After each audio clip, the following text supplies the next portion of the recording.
우리의 이슈가 뉴스를 바꿉니다. 세상을 깨우는 황보선의 출발 새 아침. 네, 4.7 재보궐선거 마무리되고 이제 서울, 부산시장 당선인들 당장 오늘부터 업무 시작합니다. 자, 이번 선거 결과 좀 분석해 보겠습니다. 저희 황출세, 김경진의 밑줄 코너 담당하고 있는 김경진 전 의원과 함께하겠습니다. 안녕하십니까? 네, 안녕하세요. 김경진입니다. 네, 먼저 투표율부터 좀 보겠습니다. 서울이 58.2%고 부산이 50.7%. 자, 재보궐선거치고 참 높았습니다. 왜 이렇게 높았다고 생각하십니까? 그러니까 이제 이게 서울하고 부산이잖아요, 보면. 예. 그래서 전국 동시 지방선거는 아니지만 거의 그 급에 버금갈 정도로 중요한 선거다 보니까 국민들의 관심이 컸고요. 예. 그 사전투표가 지금 금요일, 토요일이었는데 토요일 비 오고 이러면서 아마 그것도 조금 이렇게 사전투표가 높아질 수 있는 요인이 아니었나 싶고, 예. 가장 결정적인 것은 이제 유권자별로 이제 생각하는 지점은 다양했겠지만 어쨌든 현재의 민주당 정권을 심판해야 하겠다고 하는 이런 국민들의 분노가 좀 높았던 것이 이 전체적인 투표율이 높은 이유가 아닌가 이렇게 봅니다. 예, 예. 자, 방금 말씀하신 사전 투표율도 사실은 높았고요. 그래서 그러면 이 최종 투표율도 어찌 될 것인가? 뭐 이를테면 45% 미만이면 민주당이 유리하다. 50% 넘어가면 국민의힘이 유리하다. 이런 갖가지 얘기가 있었는데 예. 대충 이 전망에 맞았다. 이렇게 볼 수 있겠죠? 어떻게 보십니까? 그러니까 이제 큰 틀에서 아주 이제 평균적으로 그 얘기가 이제 맞는 얘기인데, 예. 이제 이번 선거 결과만 가지고 본다면 지금 투표율 차이가 거의 18% 정도 난 거 아니겠습니까? 예, 예. 그러니까 이제 투표율이 45% 미만일 경우에 그러면 과연 박영선 후보가 이겼을 것인가? 아닌 것 같아요. 아, 그렇습니다. 그러니까 투표율이 적었어도 예. 결국은 민심의 태풍이 워낙 강렬하다 보니까 조직의 힘, 그러니까 서울 시내 대부분의 국회의원, 구청장, 시구의원을 다 차지하고 있다고 하더라도 이 조직의 힘이 민심의 태풍 앞에서는 아무런 의미가 없었던 것이 아닌가, 그게 예. 이번 선거의 특징이 아닌가 싶습니다. 예. 저 구역별로 좀 봐도요. 이제 보통 민주당 텃밭으로 분리되는 그런 곳 있지 않습니까? 예. 그런 것들도 보니까 이 투표 결과를 봐도 그렇고 투표율도 그렇고 또 사실 야당 후보를 뽑은 것도 그렇고요. 예. 이것도 참 우리가 살펴봐야 될 대목 아니겠습니까? 그러니까 이제 이게 보면 중도층은 이제 야당인 국민의힘에 힘을 실어줘야겠다라고 하면서 과거 이제 여당 쪽으로 갔던 중도층의 표심이 야당 쪽으로 이동했다, 지금 이렇게 봐야 될 것 같고요. 예. 그다음에 이제 민주당 전통 지지층 중에 일부는 아예 투표장에 좀 안 나간 경향이 있지 않나. 그러다 보니까 이제 전통적으로 이게 민주당 우세 지역이라고 하는 지역에서도 결국은 이게 국민의힘이 이기는, 어떻게 보면 서울 시내 전구가 다 지금 이게 야당 우세 지역으로 나온 그 결과가 아닌가 싶고요. 예. 특히 이제 보면 야권 이제 국민의힘이 전통적으로 강했던 강남 지역 같은 경우는 아마 이제 이 부동산 관련된 이슈, 특히 이게 공시지가 인상이라든지 세 부담 이런 부분들에 대한 어떤 분노, 이런 부분들이 대단히 좀 크지 않았나 싶어서 예. 결국은 마지막 순간에 민주당이 얘기했던 샤이 진보 지지층이 결집할 것이다, 이 부분은 아마 좀 틀린 얘기인가 아닌가, 그렇게 사후적으로 분석이 됩니다. 예. 방금 말씀하신 사전 투표 같은 경우도요. 예. 투표율이 좀 높다 보니까 아무래도 방금 말씀하신 강남 쪽 유권자들이 어떤 위기감을 느껴서 더 많이 투표장에 간 게 아닌가, 또 이런 얘기도 나오더라고요, 보니까요. 그러니까 이제 국민들이 대단히 영리해져 가지고요. 예. 어느 시점부터는 예. 이게 젊은 층이 이게 인식하고 있는 것을 그것까지 고려해서 예. 이게 나이 드신 분들은 조금 5시 반이나 6시쯤 늦게 투표장에 나가자. 그게 옛날 대통령 선거 때부터 그런 얘기들이 나왔거든요, 보면. 예. 그래서 그럴 정도로 대한민국에 어떻게 보면 정치적인 수준이 많이 높아졌다. 그리고 많은 고려를 유권자들이 훤히 꿰뚫고 있는 상황에서 투표를 한다, 이렇게 봐야 될 것 같습니다. 예. 사실 또 이번 선거 또 연령대별로 봐도 주목되는 부분이 좀 있습니다. 특히 2030 젊은 층이 국민의힘을 지지하는 현상, 이거 참 어떻게 보십니까? 그러니까 이제 대체로 이게 이게 여성 20, 30대 여성들 물론 20대 여성 같은 경우는 지금 이제 이 박영선 후보 쪽으로 더 가기가 했지만 맞습니다. 평균적으로 이제 예. 20, 30대 여성들 같은 경우는 이게 지금 안희정 그다음에 뭐 이게 서울 부산의 두 분 전임 시장들 이런 분들의 어떤 성폭력 젠더 문제가 계속해서 터졌고 거기에 대한 어떤 민주당의 대처 과정을 지켜보면서 이게 피로감이 좀 생겼고 여기에 대해서 좀 심판해야 된다 이런 생각들이 분명히 생긴 것 같고요.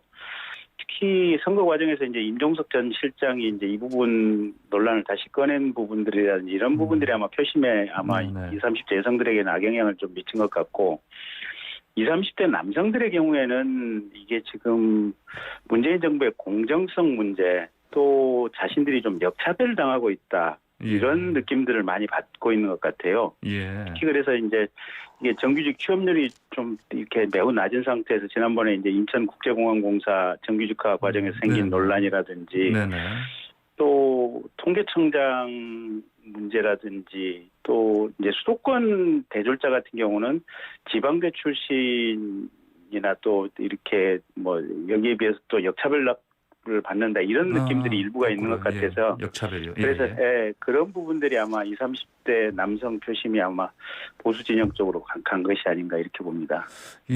자 그러면은요 방금 말씀하신 것처럼 이게 단순하게 이번에 그 선거에 나서는 후보들의 그 개인적인 장단점을 떠나서 그동안 그 쌓여있던 어떤 민심 이런 부분이 좀 폭발한 부분도 있는 것 같고요. 이게 결국은 이제 정권 심판론 이게 이긴 결과다 이렇게 볼 수도 이렇게 볼 수 봐야겠죠, 그렇죠? 예, 그렇습니다. 이게 선거 자체가 그러니까 이제 박영선 후보 개인의 역량 또는 오세훈 후보 개인의 역량 이것보다도요. 결국은 보면 문재인 정부 또 민주당 정부에 대한 여기에 대한 심판성 어떻게 선거라고 봐야 될 것 같고요. 이제 이 결과의 흐름은 큰 틀에서 보면 이제 공정의 이슈. 뭐 이런 부분들 그러니까 이제 TBS 문제라든지 또는 뭐 조국 윤미향 사건 과정에서 나타났던 어떤 정부 여당 또 대통령의 태도 그다음에 검찰총장 문제 또 감사원의 월성원전 감사 문제 뭐 이런 것들이 이제 국민들 입장에서는 불공정하거나 잘못됐다고 하는 이제 이런 인식이 좀 대단히 있었던 상황이고 거기에 가장 결정적인 게 21대 국회의원 선거가 민주당이 너무 압승한 게 어떻게 보면 독이 됐었던 것 같아요.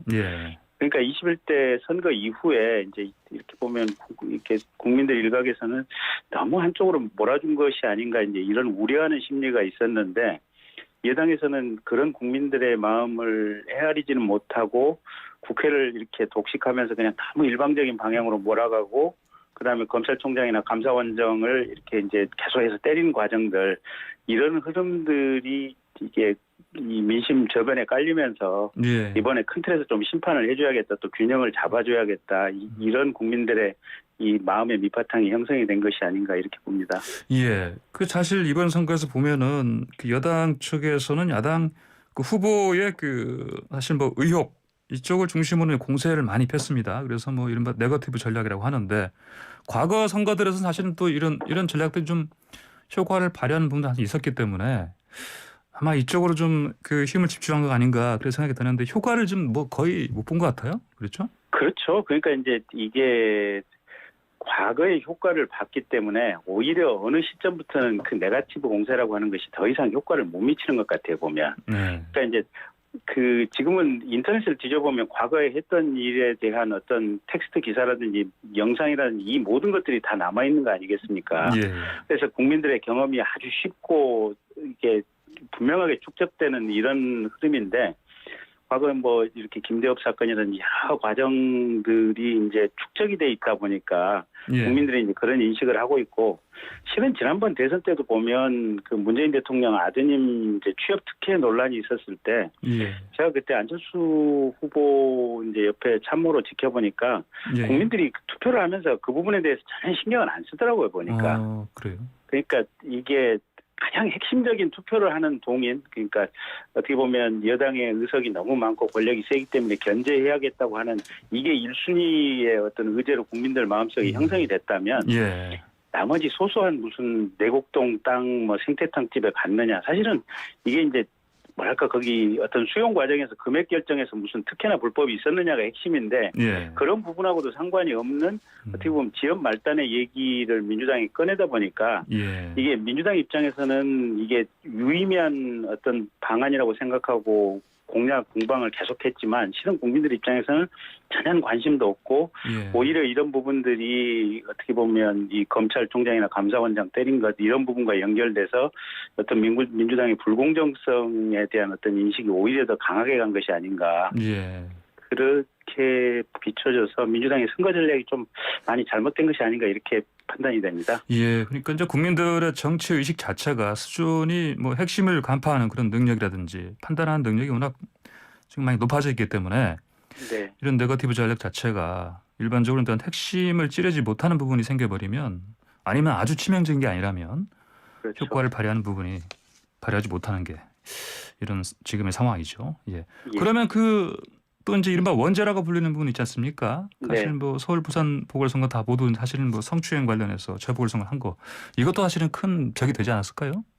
글쎄, 근데 이제 그 부분이 그러니까 이제 민주당이 여기서 자세가 애매모호했던 게 오히려 원죄인 것 같아요. 그러니까 후보를 내는 것 자체까지는 거기까지는 국민들이 이제 참을 수 있다라고 이제 느꼈던 것 같은데. 예. 그리고도 선거 전 초반에 보면 이 피해 호소인 이 논란을 계속해서 어떻게 보면 이끌어갈 수 있었던 그 고민정 의원이라든지 이런 분들이 이제 선대본부에서 주요한 역할을 맡았고 또 임종석 전 실장이 또 독특한 말씀을 해가지고 국민들 마음에 불을 질렀고 이제 이러면서 이게 어떻게 보면 민심이 나빠진 것이지. 예.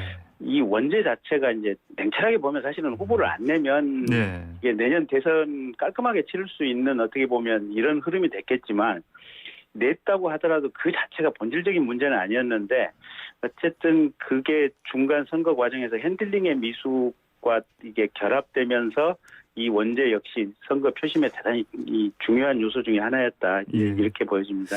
예, 이제 사실 박영선 후보 입장에서는 스스로의 개인적인 잘못보다 주변에 잇따른 뭐 크고 작은 악재들 때문에 이 벽을 넘지 못했다. 네. 뭐 이렇게도 사실은 뭐 볼 수 있을 것 같습니다. 자, 오늘부터 이제 새 시장들 업무 시작하죠? 예, 그렇습니다. 선거법에 보면 이제 바로 이제 이렇게 임기 시작된다고 하고요. 나머지 이제 잔여 임기 수행하게 됩니다. 예, 그렇죠. 자, 이제 뭐 이제 보궐선거 끝났으니까 뭐 대선 전국 가는 건데 뭐 정계 개편 어떻게 될지 사실은 뭐 회오로의 바람이 불 것이다 이런 뭐 전망이 많은데 특히 윤석열 전 검찰총장 뭐 사실 큰 관심을 받고 있는데 어떻게 할 것 같습니까, 이분은? 글쎄 이제 뭐 여러 가지 시나리오들이 얘기가 되고 있는데요. 일단은 민주당 내부에서 일단 지도부 개편이라든지 또 어떻게 행동을 할 것인지 이제 이런 부분들 좀 지켜봐야 될 것 같고. 예. 그다음에 이제 국민의힘도 지도부 개편이 이제 예정돼 있는 상황 아니겠습니까? 예. 거기에 덧붙여서 국민의당과 통합도 예정이 돼 있고 그래서 이런 부분들 전국 변화를 좀 지켜보면서 어떤 선택이 최선일까 이제 이런 고민하는 시간 그리고 대통령 후보로서 준비하는 시간을 앞으로 한두 달 정도 더 가지지 않을까 지금 이렇게 예측이 되고요. 예. 결국은 한 6월 말 7월 정도부터는 본인이 이제 본격적으로 어떻게 보면 대선 행보를 할 수밖에 없는 그리고 할 것으로 예상됩니다. 예.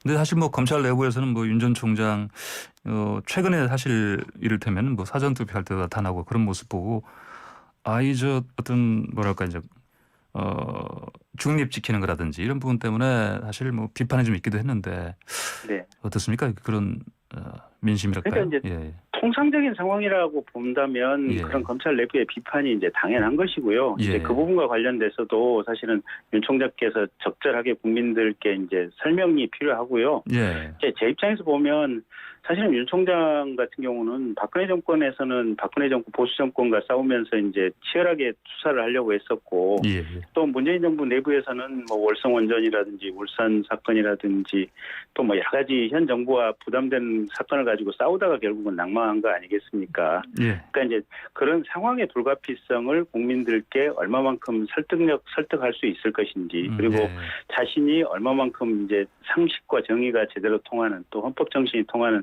이런 사회를 만들어낼 수 있을 것인지 이런 부분을 아주 분명하게 국민들에게 설득해 주는 것이 가장 중요하다 이렇게 봅니다. 네, 알겠습니다. 오늘 말씀 잘 들었습니다. 고맙습니다. 네, 고맙습니다. 네, 지금까지 김경진 전 의원이었습니다.